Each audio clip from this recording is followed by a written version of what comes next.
Hello नमस्ते दोस्तों, मैं अमित सिंह और आपका स्वागत है हमारे चैनल लेजिस और पॉलिश में।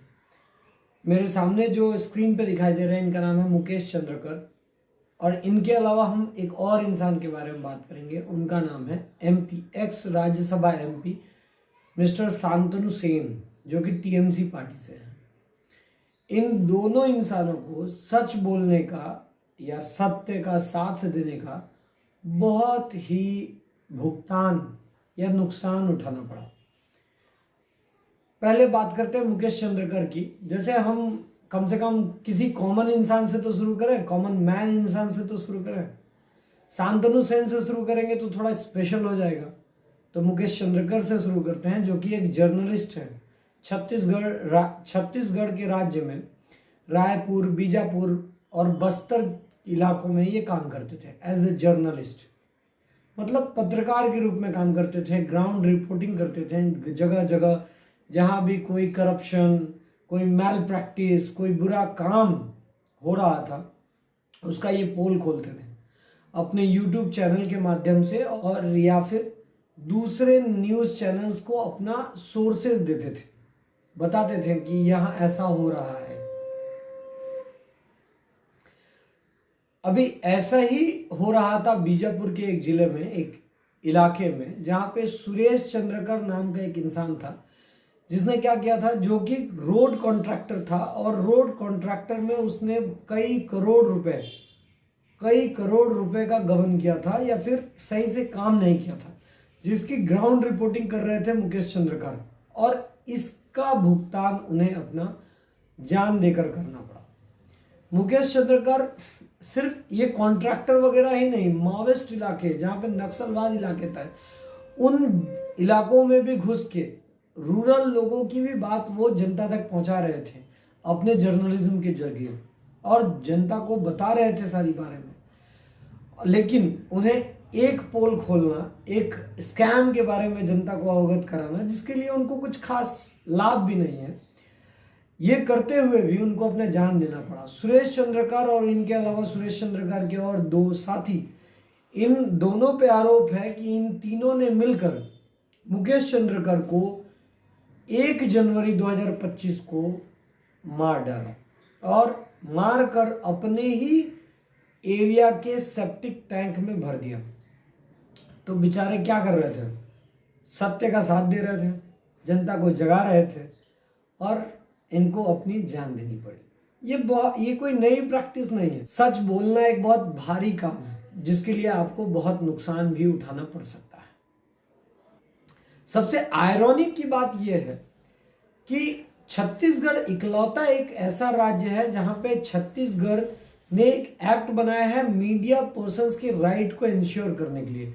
2023 में उन्होंने मीडिया पर्सन्स, मतलब जो लोग मीडिया से रिलेटेड काम करते हैं, जर्नलिस्ट, उनके अधिकारों को, उनकी सेफ्टी की प्रोटेक्शन के लिए बात करती है। एक पहला एक्ट बनाया, लेकिन ये एक्ट धरा का धरा रह गया और मतलब बेचारे को अपना जान देना पड़ा। इसके लिए छत्तीसगढ़ के सीएम ने भी अपना दुख जाहिर किया और कहा कि मतलब जो आरोपी हैं, जो क्रिमिनल्स हैं, उन्हें छोड़ा नहीं जाएगा। तो आप देखिए कि मतलब प्रधानमंत्री की आलोचना करना बहुत आसान काम है, क्योंकि इसमें जान की कोई जोखिम नहीं है। लेकिन अपने इलाके की मुखिया या काउंसिलर का अगर आप आलोचना करें तो करके देख लीजिए, घर का पानी, बिजली सब बंद हो सकता है। चलिए आगे बात करते हैं। इस डेमोक्रेसी में, जिसमें हम लोग 2025 में जी रहे हैं, उस वक्त की ये हालत है और कोई कुछ नहीं कहता। ये न्यूज़ आपने कहीं नहीं सुना होगा, या बहुत कम लिमिटेड सोर्सेज में सुना होगा। जी टीवी, आज तक, जो इतने बड़े बड़े न्यूज़ चैनल्स हैं, वो तो जर्नलिज्म ही कर रहे हैं। और जर्नलिज्म के तौर पे एक जर्नलिस्ट की जान गई। क्या वो बोल रहे हैं? क्या वो आवाज़ उठा रहे हैं? नहीं, शायद किसी एक एपिसोड में चलाया और बात खत्म। चलिए दूसरे के बारे में बात करते हैं। दूसरे इंसान है, एमपी हैं, एक्स एमपी हैं राज्यसभा के, मिस्टर शांतनु सेन। आपको पता ही होगा कि 9 अगस्त की रात बहुत भयानक थी। 9 अगस्त 2024 को आरजीकर कांड हुआ था, RG Kar rape and murder case हुआ था, जिसमें एक लड़की की जान चली गई। रेप और मर्डर के दोनों आरोप थे दोषी पे।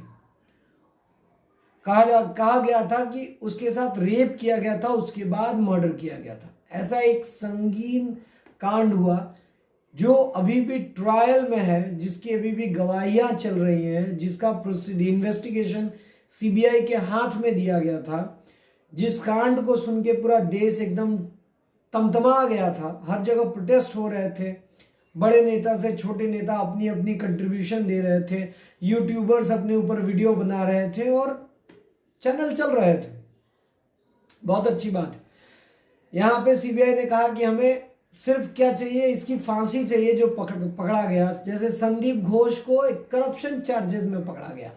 संदीप घोष जो कि आरजीकर के प्रिंसिपल थे, उसको करप्शन के चार्जेस में पकड़ा गया, और जो लड़का आरोपी था उसको रेप एंड मर्डर के चार्जेस में पकड़ा गया।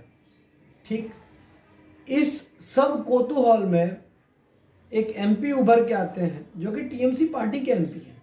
इनकी पत्नी उसी पार्टी से कलकत्ता के वार्ड नंबर 2 की काउंसिलर हैं टीएमसी से। इन्होंने सच बोला, जैसे कि ये डॉक्टर हैं और ये भी आरजीकर से ही पास आउट है, उनकी पत्नी भी आरजीकर से पास आउट है, उनकी बेटी भी आरजीकर की ही स्टूडेंट है। तो वो आते हैं जनता के समक्ष और बात रखते हैं कि जब वो चेयरमैन थे आरजीकर के, तब उन्होंने बहुत बार ये टॉपिक उठाया था कि संदीप घोष एक करप्ट इंसान है। बहुत सारे चार्जेस लगाए थे, बहुत सारे कंप्लेन की थी हायर ऑफिशियल्स के सामने, लेकिन कुछ भी नहीं किया गया संदीप घोष के अगेंस्ट उस दौरान। और इस बात को वो जनता के सामने रख रहे थे आरजीकर इंसिडेंट के दौरान। Second, that when human being can't give you justice, Almighty comes on the earth to give you justice. All these corruptions for which Sandeep Ghosh has been arrested today were unearthed by me when I was the RKS chairman since 27th February 2023. I detected all these irregularities. I started taking steps. I informed the concerned authorities of the respective section. I informed our Principal Secretary Health. I submitted full set of documents. It was not given to a single media at that point of time. But unfortunately, no step was taken at that point of time. लेकिन इसका भुगतान उन्हें बहुत महंगा पड़ा। लेकिन इसका भुगतान उन्हें मुकेश चंद्रकर जितना महंगा नहीं पड़ा, इसका भुगतान उन्हें हल्का सस्ता पड़ा। उन्हें सिर्फ सस्पेंड कर दिया गया। 1 जनवरी 2025 को टीएमसी पार्टी ने उन्हें अपने पार्टी से सस्पेंड कर दिया।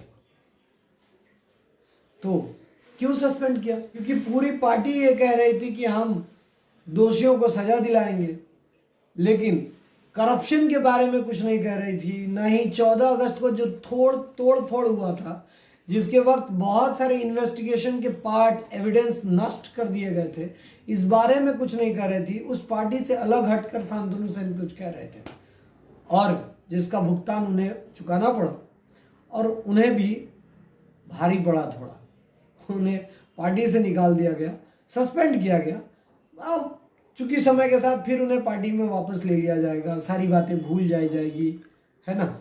जिसे फैसला मिलेगा मिलेगा, नहीं मिलेगा नहीं मिलेगा, बात खत्म, जिंदगी, लाइफ गोज ऑन। और ऐसे 2 इंसिडेंट मैंने आपके साथ साझा किए जिसमें आपको दिखाया कि सत्य और सच ही सब कुछ नहीं होता। इसके लिए बहुत भुगतान चुकाना पड़ सकता है। इसके ऊपर हम एक कविता पढ़ते हैं। वो कविता बहुत सुंदर है और एप्रोप्रिएट है। ये कविता प्रदीप सैनी जी की है। प्रदीप सैनी कहते हैं, आसान है करना प्रधानमंत्री की आलोचना। मतलब प्रधानमंत्री की आलोचना करना बहुत आसान है, मुख्यमंत्री की करना उससे थोड़ा मुश्किल। विधायक की आलोचना में खतरा जरूर है, लेकिन ग्राम प्रधान के मामले में तो पिटाई होना तय है। अमेजन की वर्षा वनों की चिंता करना कूल है, हिमालय के ग्लेशियरों पर बहस खड़ी करना थोड़ा मेहनत का काम है। बड़े पावर प्लांट का विरोध करना एक्टिविज्म तो है, जिसमें पैसे भी बन सकते हैं, लेकिन पास की नदी से रेत बजरी भरते हुए ट्रैक्टर की शिकायत करना जानलेवा है। स्थानीयता के सारे संघर्ष खतरनाक है, भले ही वे कविता में हो या जीवन में। प्रदीप सैनी कहते हैं कि अगर आप ऊंचे से ऊंचे इंसान की आलोचना करते हैं तब तो अच्छी बात है, आप बच जाएंगे। लेकिन अगर ग्राउंड लेवल पे अगर प्रधान ग्राम पंचायत के प्रधान का और काउंसलर की आलोचना करते हैं तो जानलेवा है, जान भी जा सकती है और आपका घर परिवार सब कुछ नष्ट हो सकता है। और इसका प्रोटेक्शन देता कौन है? धन्यवाद। उम्मीद है आपको वीडियो अच्छा लगा।